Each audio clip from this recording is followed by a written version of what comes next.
बिस्मिल्लाहिर्रहमानिर्रहीम। अस्सलाम वालेकुम। इस उम्मीद के साथ कि आप सब दोस्त खैर खैरियत से होंगे। अल्लाह ताला आप सबको अपने हिफ्ज़ व अमान में रखे। कोरोना वायरस के हवाले से सऊदी अरब की ताज़ा तरीन सूरत हाल के साथ मैं हूँ साजिद अली। आज की इस वीडियो में हम आपको बताएंगे कि पिछले 24 घंटों में सऊदी अरब में कितने केसेस सामने आए।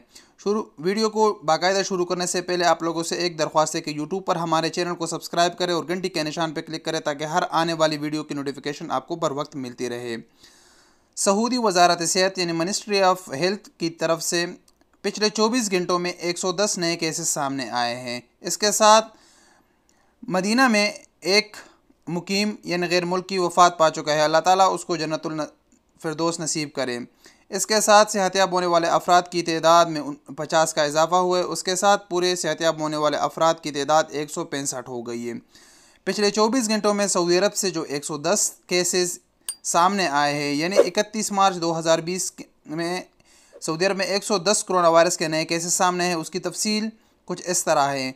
रियाज में 33 case, Jeddah 29, Mecca 20, Qatif 7, Khobar 4, Dammam 3, Medina 3, Hofuf 2, Dhahran 2, Jazan 2, Al Badiyah 1, Abha 1, Khamis Mushait 1, Ras Tanura 1, Al Hafji 1। इसके साथ सऊदी अरब में टोटल कोरोना वायरस से मुतासर अफराद की तादाद 1563 हो गई है, जिसमें 165 अफराद सेहतियाब हो चुके हैं। उसके साथ वफ़ात पाने वालों की तादाद 10 हो गई है। अल्लाह ताला सबको जन्नतुल फिरदौस नसीब करे। इसके साथ साथ पूरी दुनिया में कोरोना वायरस से कितने अफराद मुतासर हुए उसकी तफसील भी इस वीडियो में है। इस वक्त तक 8,01,000 अफराद कोरोना वायरस का शिकार हो चुके हैं, इसके साथ 1,66,276 अफराद सेहतियाब हो चुके हैं और वफ़ात वालों की तादाद 37,840 हो चुकी है। ये थी अब तक की ताज़ा तरीन सूरत हाल।